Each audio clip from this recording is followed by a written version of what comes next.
Hello बच्चों, एक बार फिर से आप सभी का स्वागत है हमारे यूट्यूब चैनल स्पार्किक्स एजुकेशन। बच्चों तो हम पढ़ रहे हैं क्लास 10 के अंदर साइंस का चैप्टर नंबर 6 लाइफ प्रोसेस। ठीक है बच्चों, तो आज का हमारा टॉपिक होने वाला है वो होने वाला है ट्रांसपोर्टेशन। ठीक है, तो इसके पहले के जो हमने लेक्चर्स में न्यूट्रिशन और रेस्पिरेशन की बातों को कवर कर लिया, यानी कि न्यूट्रिशन और रेस्पिरेशन जैसी इंपॉर्टेंट लाइफ प्रोसेस को हमने इसके प्रीवियस लेक्चर में कवर अप किया। इसमें हम डाइजेस्टिव सिस्टम की बात की, लंग्स की बात की, ठीक है, रेस्पिरेटरी सिस्टम की बात की, सारी बातों को हम लोगों ने इससे पहले कवर किया है। तो आप लोगों ने लेक्चर नहीं देखा है तो प्लीज आपको मिल जाएगा डिस्क्रिप्शन में लिंक, आ जाके वहां पे देख सकते हैं। ठीक है बच्चों, तो जो आज का अपना टॉपिक होने वाला है, बिना समय को बर्बाद किए हुए आते हैं अपने टॉपिक पे, जिसका नाम है बच्चों ट्रांसपोर्टेशन। तो आपको फर्स्ट लेक्चर में मैंने बताया हुआ था जो ट्रांसपोर्टेशन एक बहुत ही इंपॉर्टेंट लाइफ प्रोसेस है, जिसमें क्या होता है बच्चों, हमने जो खाया पिया है, हमने जो बॉडी में एब्जॉर्ब किया गया है हमारे ब्लड के द्वारा, वो सब क्या होता है एक प्लेस से, यानी कि एक बॉडी से, एक बॉडी पार्ट से दूसरे बॉडी पार्ट में ट्रांसफर होता है। ठीक है, जिससे अगर आप लोगों ने खाना खाया होगा तो आपके पेट में आकर इंटेस्टाइन में आकर डाइजेस्ट होता है, लेकिन आपने जो खाया होता है आपकी पूरी बॉडी में मसल्स ग्रो करता है। ठीक है, अगर आपने सोचो प्रोटीन वाली कुछ चीजें खाई हो तो आपने खाया तो पेट में गया, डाइजेशन हुआ पेट में, लेकिन आपका जो मसल्स ग्रो होता है, हाथ का, पैर का, सब जगह का मसल्स ग्रो होता है। ठीक है, तो इसका मतलब क्या हुआ, जो आपने खाया था प्रोटीन वो क्या हुआ, पूरी बॉडी में ट्रांसपोर्ट हुआ, यानी कि एक प्लेस से दूसरी प्लेस पे गया। ठीक है, जैसे आप लोग एसएस में पढ़ा होगा, ट्रांसपोर्टेशन का मतलब होता है भैया एक प्लेस से दूसरी प्लेस पे जाना। तो वैसे ही ट्रांसपोर्टेशन का साइंस है, मतलब वही निकलने वाला है। बस यहाँ पे क्या हो जाएगा, फूड, वाटर, मिनरल्स यानी कि न्यूट्रिएंट्स जो है हमारे, उनका एक प्लेस यानी कि एक बॉडी पार्ट से दूसरी बॉडी पार्ट में ट्रांसफर होना क्या कहलाएगा, हमारा ट्रांसपोर्टेशन। तो डेफिनेशन क्या बोलती है बच्चों, डेफिनेशन बोलती है movement of a food, water, minerals from one body part to another body part is known as a transportation. ठीक है बच्चों, तो जैसा कि हमने देखा था अगले लाइफ प्रोसेसेस में कि डाइजेस्टिव सिस्टम में हमारा डाइजेशन में क्या था, हमारे पास न्यूट्रिशन में डाइजेस्टिव सिस्टम, जिसके अंदर हमने देखा था एलिमेंट्री कैनाल था, यानी कि फूड पाइप, एसोफेगस, ठीक है, माउथ हो गया हमारा, फिर हमने देखा small intestine, large intestine, stomach, ये सारी चीजें क्या थी वहां पे इन्वॉल्व थी हमारे न्यूट्रिशन के अंदर। ठीक है, दूसरा सबको मिला के हमने क्या बोला था, डाइजेस्टिव सिस्टम। उसी प्रकार हमने रेस्पिरेटरी सिस्टम में भी गए थे, यानी कि रेस्पिरेशन वाले में वहां पे लंग्स, एल्वेओलीज, ठीक है, ये सब चीजों का यूज करके क्या बना था हमने, रेस्पिरेटरी सिस्टम, यानी कि लेनेक्स, फेनेक्स जो भी था हमारे पास, नेसल कैविटी, ठीक है, सबने मिलकर क्या बनाया था, रेस्पिरेटरी सिस्टम। उसी प्रकार बच्चों ट्रांसपोर्टेशन को कराने के लिए भी एक सिस्टम की जरूरत पड़ेगी। ठीक है, उस सिस्टम को हम क्या बोलेंगे, सर्कुलेटरी सिस्टम। क्या बोलेंगे,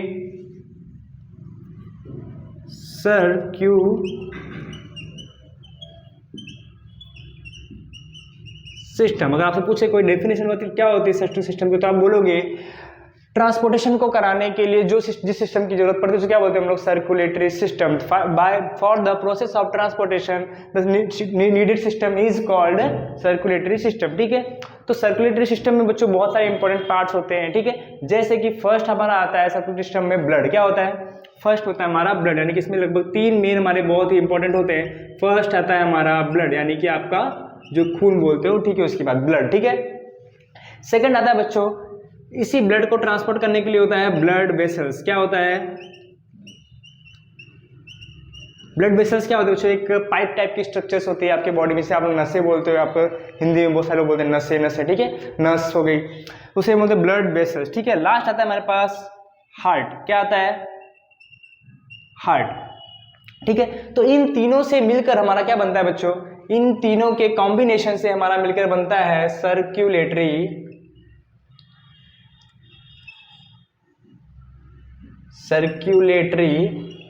सिस्टम। तो आपसे कोई पूछे which organs combines in circulatory system, तो क्या बोलोगे, ब्लड होता है, ब्लड वेसल्स होते हैं, हार्ट होता है। ठीक है, जो सबसे मेन फंक्शन होता है वो क्या होता है बच्चों, हमारे इस हार्ट का काम क्या होता है, पंपिंग करना। क्या करना होता है, पंपिंग करना, यानी कि हमारा पंप है। ठीक है, यानी कि इसे बोलते हैं जनरेटर, इंजन टाइप का पंप करता है। ठीक है, यानी सारे ब्लड को ये पंप करेगा, कार्बन डाइऑक्साइड वाले ब्लड को और ऑक्सीजन वाले ब्लड को। ठीक है, तो आई होप इतनी बातें क्लियर होगी आप लोग को, ट्रांसपोर्टेशन क्या होता है। उसके बाद हमने देखा सर्कुलेटरी सिस्टम क्या होता है। ठीक है, आज हम क्या करेंगे बच्चों, सर्कुलेटरी सिस्टम के अंदर के ब्लड और ब्लड वेसल्स की बातों को पूरी तरीके से कवर करेंगे। ठीक है बच्चों, और जो हमारा लास्ट होगा हार्ट, इसका फंक्शन क्या होता है, इसके डायग्राम क्या होता है, इसके अंदर से कौन कौन से पार्ट आते हैं, किस तरीके से ऑक्सीजन ब्लड पूरी बॉडी में सर्कुलेट होता है, किस तरीके से अदर पार्ट से कार्बन डाइऑक्साइड रिच ब्लड हमारे बॉडी हार्ट में आता है और रेस्पिरेशन से उससे बाहर निकलता है। ठीक है, तो यानी कि जो हार्ट का पूरा फंक्शन है वो हम नेक्स्ट लेक्चर में कवर करने वाला है। ठीक है बच्चों, तो आज का जो लेक्चर होने वाला है वो ब्लड और ब्लड वेसल्स पे होने वाला है। ठीक है, तो वीडियो में लास्ट तक बने रहना बच्चों, दोनों की पॉइंट आपको पूरी तरीके से क्लियर करेंगे। ठीक है, तो मूव करते हैं बच्चों अपना नेक्स्ट टॉपिक ब्लड पे। अगर आप लोगों ने नोट नहीं किया है तो नोट कर लीजिएगा, अदरवाइज आप लोग स्क्रीनशॉट भी ले सकते हैं।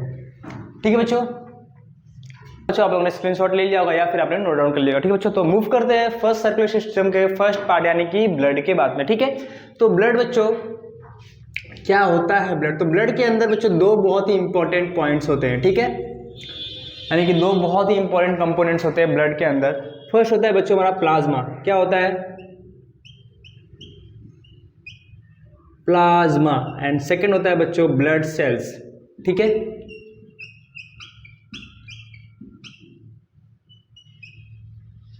तो प्लाज्मा और ब्लड सेल्स इन दोनों के कॉम्बिनेशन से क्या बनके बनता है बच्चों? हमारा ब्लड बनता है। ठीक है, इन दोनों के कॉम्बिनेशन से क्या बनता है? ब्लड। जिसमें क्या होता है बच्चों, ये जो कंसिस्ट करता है वो लगभग करता है 50 to 55% होता है पूरे ब्लड के अंदर।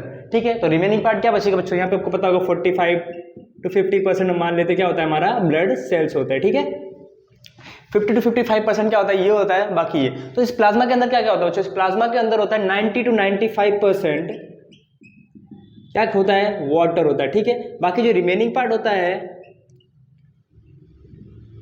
वो क्या होता है? मिनरल्स हो गए, ठीक है, विटामिन, जो भी आपको बोलना है सब बोलते हैं। ठीक है, यानी कि वाटर 90 to 95% चीजें इसमें वाटर होता है, बाकी रिमेनिंग पार्ट क्या होता है? मिनरल्स होता है। ठीक है, तो ये होते हो गई बात किसकी? प्लाज्मा की, यानी कि दो पार्ट में से एक पार्ट के बाद खत्म हो गई। ठीक है, ये थी प्लाज्मा। नेक्स्ट जो बच्चों बहुत इंपॉर्टेंट है वो है ब्लड सेल्स। क्या है? Blood cells. तो ब्लड सेल्स बच्चों होते हैं 3 टाइप के। ठीक है, आप लोग को भी पता होगा ब्लड सेल्स होते हैं 3 टाइप के। तो फर्स्ट ब्लड सेल आता है, इसको बाजू में लिख लेते हैं यहाँ पे, 45 to 50%। ठीक है, तो ब्लड सेल्स होते हैं हमारे पास 3 टाइप के। फर्स्ट होता है बच्चों रेड ब्लड सेल्स। ठीक है, सेकंड होता है बच्चों वाइट ब्लड सेल्स, और लास्ट आता है बच्चों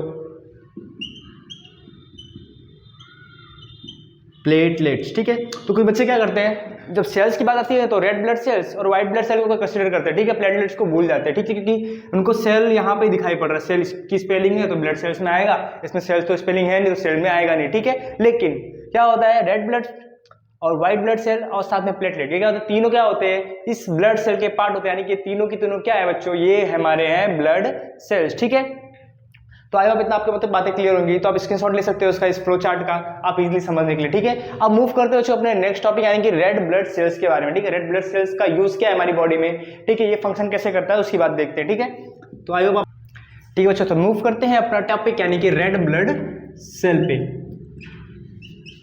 कई बार आपसे एग्जाम में 2 मार्क्स में पूछ लिया जाता है what is the function of red blood cells. ठीक है, रेड ब्लड सेल्स के बारे में पूछ लिया था। तो रेड ब्लड सेल का बच्चों काम क्या होता है? बहुत ही इजी सा काम है।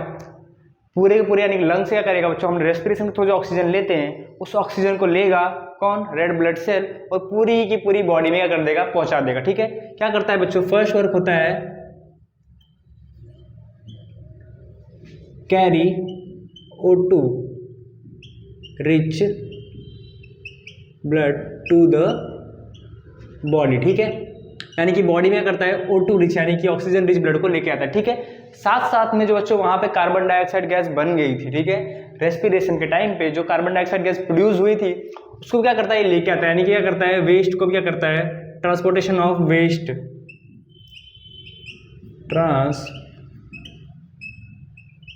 ट्रांसपोर्टेशन ऑफ वेस्ट, यानी कि जैसे हम बोल सकते हैं वेस्ट में क्या आता है? Carbon dioxide. ठीक है, तो सीधा सीधा आपको यहाँ से लिखने 2 बात समझ आई होगी। ऑक्सीजन को लेके आता है, कार्बन डाइऑक्साइड को लेके आते हैं। ट्रांसपोर्टेशन का काम हो रहा है। आप देख रहे हो बच्चों कि एक चीजें जा रही फिर दूसरी चीजें आ रही है, यानी कि एक प्लेस से दूसरी प्लेस पे कोई ना कोई चीजें आ जा रही है। ठीक है, तो यानी कि ऑक्सीजन को लेके गया, कार्बन डाइऑक्साइड को लेके गया, ट्रांसपोर्टेशन हुआ। तो रेड ब्लड सेल का मेन काम क्या होता है? ऑक्सीजन रिच ब्लड को पूरी बॉडी में सर्कुलेट करना, साथ साथ में पूरी बॉडी से कार्बन डाइऑक्साइड जो हमने वेस्ट प्रोड्यूस किया है उसको वापस लंग्स में लाना और एक्सहेलेशन के थ्रू बाहर निकालना। ठीक है, तो रेड ब्लड सेल को हम रेड ब्लड सेल क्यों बोलते हैं बच्चों? तो रेड ब्लड सेल को रेड ब्लड बोलते हैं, रेड ब्लड सेल, क्योंकि क्या होता है? ये होता है लाल कलर का, यानी कि रेड कलर का होता है। तो रेड कलर क्यों आता है बच्चों? तो रेड कलर आता है बच्चों, इस रेड कलर आता है इसका बाय हीमोग्लोबिन।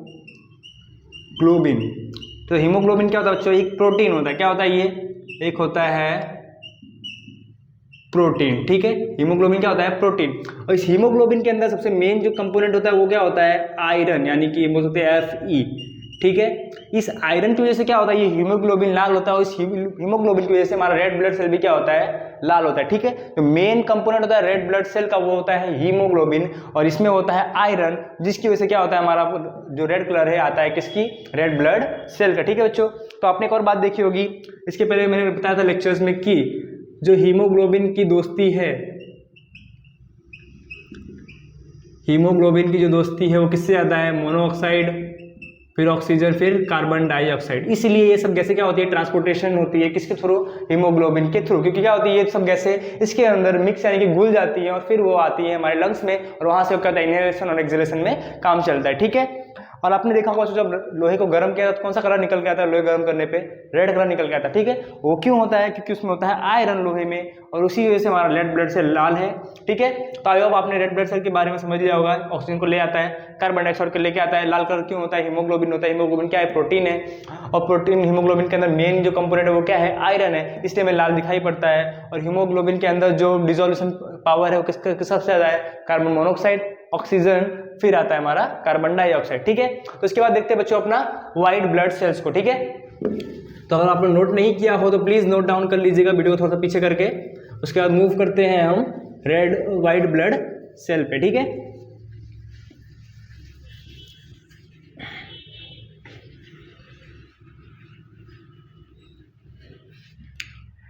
ठीक है, चलो तो आते हैं रेड के बाद क्या आता है हमारा व्हाइट ब्लड।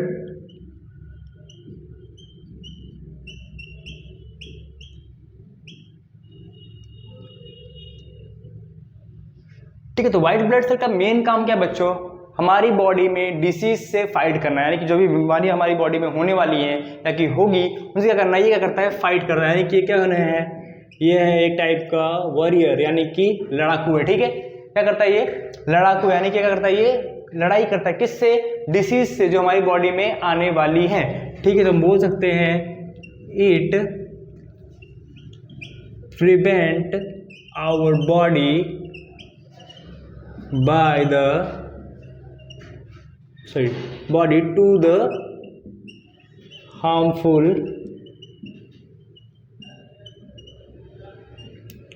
disease, ठीक है। क्या करता है, ये प्रिवेंट करता है किससे, हमारी जो हार्मफुल बॉडी में डिजीज आने वाली है उससे फाइट बैक करता है और उन बीमारियों को दूर भगाता है, यानी कि वो लड़ने का काम करता है, ठीक है। या बोल सकते हैं हमारी बॉडी क्या करता है, प्रोटेक्शन देता है, यानी कि बॉडी गार्ड है, ठीक है। क्या ये बॉडी गार्ड है हमारा, ठीक है।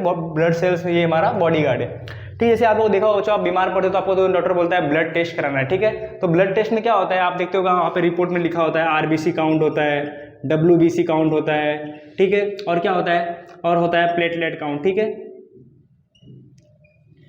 जब ये घट या बढ़ जाता है, यानी कि उनके इंक्रीजमेंट यानी कि ये बढ़ जाते होंगे, बहुत ज़्यादा बढ़ जाते होंगे या बहुत ज़्यादा कम हो जाते होंगे, ठीक है। तो क्या होता है, आपको बीमारियां होने शुरू हो जाती है, ठीक है। इसलिए बहुत इंपॉर्टेंट रोल ये क्या करते हैं हमारी बॉडी में अदा करते हैं, यानी कि कौन कौन, आरबीसी, डब्ल्यूबीसी और प्लेटलेट। ये आरबीसी कौन है, रेड ब्लड सेल, आरसीबी नहीं है बच्चों, आरसीबी नहीं है, ठीक है। ये है आरबीसी। तो आई होप इतना बात क्लियर होगी रेड ब्लड सेल के बारे में। सेम बात है प्लेटलेट की बात भी देख लेते हैं हम लोग। प्लेटलेट जैसे आप लोगों ने देखा होगा बच्चों, आपको कहीं कट लग गया हो, ठीक है, बॉडी में कट लग गया हो, ठीक है। तो क्या होता है, कुछ खून कुछ बहता है फिर कुछ देर क्या हो जाता है, वो स्टॉप हो जाता है, ठीक है। यानी क्या होता है, वहाँ पे कुछ खून को देखकर लाल करके आप देखोगे वहाँ पे जम जाता है खून आके, और खून बहना थोड़ी देर बाद बंद हो जाता है, ठीक है। तो ऐसा क्यों होता है, बंद क्यों हो जाता है हमारा खून, तो वो होता है हम इस बच्चे प्लेटलेट के कारण। किसके द्वारा, ये प्लेटलेट क्या करता है, आके क्लॉटिंग कर देता है। क्या करता है, जहाँ पे आपको चोट लगी होती है, कि आपको जहाँ पे चोट लगा होता है, करता है वो आके वहाँ पे क्लॉटिंग का काम करता है, ठीक है। तो इसका मेन फंक्शन क्या है, क्लॉटिंग ऑफ ब्लड, यानी कि क्या करता है, प्रिवेंट करता है या जाता है हमारे बॉडी से ब्लड ना बहे, ठीक है। सोचो नेचर कितना अच्छा है बच्चों, उसने आरबीसी दे दिया, उसने वाइट डब्ल्यूबीसी दे दिया, खुद ही दे दिया, ठीक है, यानी कि रोगों से लड़ने के लिए। फिर उसने प्लेटलेट भी दे दिया कि अगर आपको चोट लगे तो इतना खून भी ना भेजा कि आप तुरंत मर जाओ वहीं पे, ठीक है। लेकिन इसलिए क्या होता है, वहाँ पे क्लॉटिंग हो जाता है हमारे ब्लड का। अब बाई चांस आपको चोट ज़्यादा लग गई हो तो वहाँ पे इसका काम थोड़ा बहुत ही ज़्यादा कम हो जाता है कि आपको पूरा फट गया, अलग हो गया है, तो वहाँ से खून तो रुकने वाला है नहीं, ठीक है। लेकिन अगर छोटी मोटी चोटें लगी हो तो बच्चों ये प्लेटलेट बहुत ही यूजफुल होता है। साथ साथ में क्या करता है ये बच्चों, ये भी हमारे डब्ल्यूबीसी जैसा बिहेव करता है, यानी कि प्लेटलेट काउंट कम होने से भी बीमारियां हमारी बॉडी में बढ़ जाती है, ठीक है। तो अब इतनी बातें क्लियर होंगी आप लोगों को रेड ब्लड सेल्स के बारे में, व्हाइट ब्लड सेल्स और हमने प्लेटलेट। ठीक है, तो इसके बाद हम मूव करते हैं बच्चों अपना ब्लड वेसल्स पे, जो कि इंपॉर्टेंट टॉपिक है एक और ब्लड वेसल्स पे। तो बच्चों जो हमारा नेक्स्ट है वो है ब्लड वेसल्स के बारे में। ठीक है, तो ब्लड सेल्स के बारे में हमने पढ़ लिया, अब हम पढ़ेंगे ब्लड वेसल्स के बारे में। तो हमारी बॉडी में तीन टाइप्स की ब्लड वेसल्स होती है, जिसमें दो बहुत इंपॉर्टेंट, एक होती है आर्टरीज, दूसरी होती है वेन्स। ठीक है, और तीसरी आती है बच्चों कैपिलरीज। ठीक है, तो आर्टरीज का काम क्या होता है? आर्टरी से काम होता है बच्चों ऑक्सीजन रीड, यानी कि ऑक्सीजनेटेड ब्लड को पूरी बॉडी में सर्कुलेट करना, यानी कि उसका सीधा सा कनेक्शन होता है हार्ट से पूरी बॉडी की तरफ, यानी कि हार्ट से जो ब्लड निकलेगा उसको पूरी बॉडी में ट्रांसपोर्ट करने का काम कौन करेगा? वो करेगा आर्टरीज। ठीक है, वहीं पूरी बॉडी से कार्बन डाइऑक्साइड से जो रिच ब्लड है, कार्बन डाइऑक्साइड जो रिच ब्लड है वो क्या करेगा? वीन्स क्या करेगा? खींच के लाएगा, कहाँ पे लेके आएगा? हार्ट में, वहाँ पे वापस प्यूरिफिकेशन होगा और वापस वहां से हमारी जो गंदगी है वो बाहर निकल जाएगी। ठीक है, तो ये तो दो बात हो गई आर्टरीज और वीन्स की। कैपिलरीज का काम क्या होता है? कैपिलरीज का काम होता है बच्चों इन दोनों को एक जगह पे ज्वाइन करना। ठीक है, क्योंकि एक कनेक्शन तो होना चाहिए। सर्कुलेटरी सिस्टम मतलब क्या होगा? सब कुछ एक दूसरे से कनेक्टेड ही होंगे। ठीक है, सर्कुलेटरी सिस्टम का मतलब क्या होता है? एक दूसरे से क्या होंगे? सब लोग कनेक्टेड होंगे। तो कनेक्ट करने के लिए कोई ना कोई चीज चाहिए होगा, तो जो कनेक्ट करता है क्या बोलते हैं हम लोग? कैपिलरीज। ठीक है, ये आपने 7th क्लास की एनसीईआरटी में पढ़ा होगा। तो मूव करते बच्चों डायरेक्ट यहाँ पे हम लोग वेन्स और आर्टरीज के बीच में डिफरेंस लिख लेते हैं। ठीक है, आर्टरीज और हो गया हमारा वेन्स। ठीक है, दो बहुत ही इंपॉर्टेंट होते हैं हमारी बॉडी के अंदर। तो बच्चों आर्टरीज क्या करता है? हमने अभी बताया, इसके अंदर क्या होता है? Oxygen rich blood. क्या होता है? Oxygen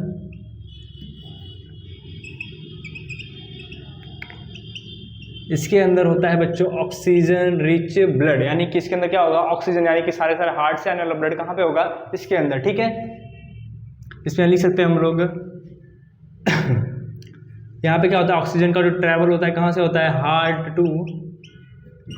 to body. ठीक है, ऑक्सीजन कहाँ से कहाँ जाता है? Heart to body. Oxygen rich का मतलब बच्चों इसमें ऑक्सीजन होगा, साथ में थोड़ा सा बहुत क्या होगा? कार्बन डाइऑक्साइड भी होगा, कंप्लीटली ऑक्सीजन नहीं होगा इसके अंदर। ठीक है, कुछ हमारे पास एक्सेप्शन केस भी आते हैं जिसको हम हार्ट के फंक्शन पढ़ते टाइम बताएंगे कि कुछ ऐसी भी आर्टरीज या वीन्स होती है जिसके अंदर क्या होता है? अपोजिट वर्क चलता है, यानी कि क्या होता है? एक्सेप्शन चलते हैं। ठीक है, उसमें क्या होगा? कार्बन डाइऑक्साइड रिच ब्लड हो जाएगा, एक ऐसा आर्टरी आएगा, सेम एक ऐसा वीन्स आएगा, उसमें क्या हो जाएगा? ऑक्सीजन रिच ब्लड आएगा। ठीक है, तो ये बात हो गई ऑक्सीजन रिच ब्लड था। तो वीन्स में क्या हो जाएगा बच्चों? इसमें होता है कार्बन डाइऑक्साइड रिच ब्लड। तो आपको ऐसा समझ में आएगा, कार्बन डाइऑक्साइड रिच है तो कहाँ से आएगा? बॉडी टू हार्ट जाएगा। ठीक है, कहाँ होगा ये? Body to heart. ठीक है, इसमें क्या था? ऑक्सीजन रिच था तो हार्ट से बॉडी गया, इसमें क्या था? कार्बन डाइऑक्साइड रिच था तो कहां से गया? बॉडी टू हार्ट गया। ठीक है, एक और बहुत इंपॉर्टेंट पॉइंट आता है बच्चों, जो इसकी दीवारें होती है कैसा होता है? इसमें क्या होता है? बहुत ही हाई प्रेशर होता है। क्या होता है? इसमें होता है हाई प्रेशर। इसमें क्या होता है? Low pressure. ठीक है, हाई प्रेशर क्यों है इसको भी समझते हैं। हाई प्रेशर इसलिए क्योंकि ये किससे कनेक्टेड है बच्चों? हार्ट से कनेक्टेड, यानी कि जो हार्ट का पंपिंग हो रहा है, हार्ट की पंपिंग की वजह से इसके अंदर क्या आ रहा है? बहुत ही हाई प्रेशर, यानी कि इसके क्या हो रहा है? पूरी बॉडी में खून हमारा, यानी कि ब्लड क्या हो रहा है? ट्रैवल कर रहा है। क्यों? क्योंकि हार्ट क्या कर रहा है? इसको पंप कर रहा है। ठीक है, तो इसलिए क्या होगा? इसका प्रेशर बहुत ही हाई होगा। जबकि यहाँ पे आप देखोगे बच्चों इसका प्रेशर थोड़ा सा लो होगा। क्यों होगा लो? क्योंकि क्या आ रहा है? ये ब्लड को खींच के लेके आ रहा है, यहाँ से इसको धक्का मारा जा रहा है। धक्का मारो बच्चों, आप किसी को खड़े करके समय धक्का मारो, क्या होगा? भागेगा आगे। ठीक है, वहीं किसी को खींच कर थोड़ा टाइम मेहनत लगेगा अपने को। ठीक है, तो इसी प्रकार से लो प्रेशर होगा यहाँ पे। किसी क्या कर रहा है? ये ब्लड को खींच के, यानी कि जो गंदगी है कार्बन डाइऑक्साइड की, क्या कर रहा है? पूरी बॉडी से खींच के लेके आ रहा है। वही क्या हो रहा है? इसमें क्या हो रहा है? धक्का लग रहा है, यानी कि प्रेशर कैसा है? हाई। तो यहाँ बात याद रखना, एमसीक्यू में कभी क्वेश्चन पूछे आते हैं, in which of the followings has a high pressure? Veins या फिर आर्टरीज। ठीक है, तो आप यहाँ पे आएंगे, लो प्रेशर होता है, यहाँ पे होता है हाई।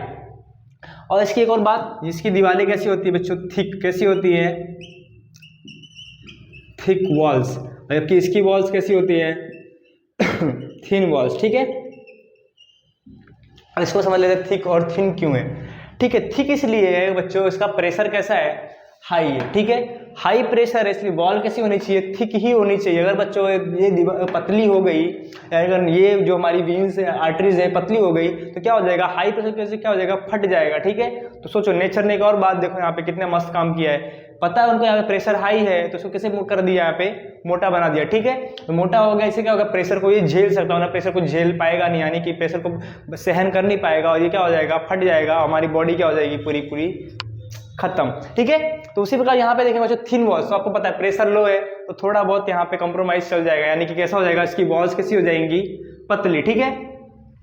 एक और बात यहाँ पे होता है नो वॉल्स, ठीक है, जबकि यहाँ पे क्या होता है, वॉल्स प्रेजेंट होते हैं, ठीक है। और वॉल्स क्या होता है बच्चों, तो सपोज करो आपके पास ये है ब्लड वेसल्स, ठीक है, तो इसमें कुछ ऐसे स्ट्रक्चर होंगे,